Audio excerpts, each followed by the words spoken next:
ಆಯ್ತಲ್ಲ. ಬೋಲೋ ಭಾರತ್ ಮಾತಾ ಕಿ. ಈ ಕಾಂಗ್ರೆಸ್ ಸರ್ಕಾರ ಬಂದಾಗಿಂದ ವಿಶೇಷವಾಗಿ ನಮ್ಮ ಬಜರಂಗ ದಳದ ಕಾರ್ಯಕರ್ತರ ಮೇಲೆ ಅನವಶ್ಯಕವಾಗಿ ಅಮಾಯಕರ ಮೇಲೆ ಗುಂಡಾ ಕಾಯ್ದೆಯನ್ನು ಹಾಕಿ ಗಡಿ ಪಾರು ಮಾಡುವಂತಹ ಒಂದು ಪೊಲೀಸರ ಮೇಲೆ ಕಾಂಗ್ರೆಸ್ ಸರ್ಕಾರ ಒತ್ತಡ ತರ್ತಾ ಇದೆ. ಇವತ್ತು ನಮ್ಮ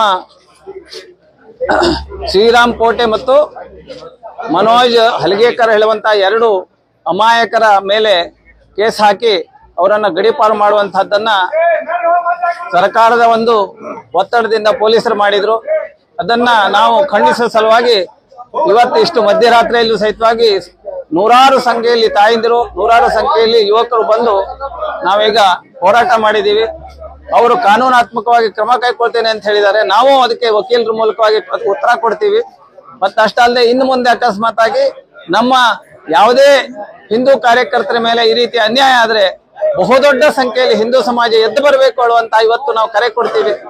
ನಾಳೆ ಯುಗಾದಿಯ ಹೊಸ ವರ್ಷ, ಎಲ್ಲರಿಗೂ ಶುಭಾಶಯ. ಇಂತಹ ಒಂದು ಸಂದರ್ಭದಲ್ಲಿ ನಮ್ಮ ಕಾರ್ಯಕರ್ತರನ್ನ ಅರೆಸ್ಟ್ ಮಾಡಿದಾಗ ನಾವು ಕೇವಲ ಹಬ್ಬ ಹುಣ್ಣಿಮೆ ಮಾಡ್ಕೋತಿಲ್ದೇನೆ ನಮ್ಮ ಕಾರ್ಯಕರ್ತರನ್ನ ಉಳಿಸುವ ಸಲುವಾಗಿ ಮನೆಯಿಂದ ಹೊರಗೆ ಬಂದು ನಾವು ರಕ್ಷಣೆ ಮಾಡಬೇಕು. ಅವ್ರು ಯಾರು ದೇಶದ್ರೋಹದ ಕೆಲಸ ಮಾಡಿಲ್ಲ, ದೇಶದ ಸಲುವಾಗಿ ಕೆಲಸ ಮಾಡಿದಂತಹ ಜನರನ್ನ ರಕ್ಷಣೆ ಮಾಡುವಂತ ನಮ್ಮ ಜವಾಬ್ದಾರಿ. ಬೋಲೋ ಭಾರತ್ ಮಾತಾ ಕಿ ಜೈ ಶ್ರೀರಾಮ್.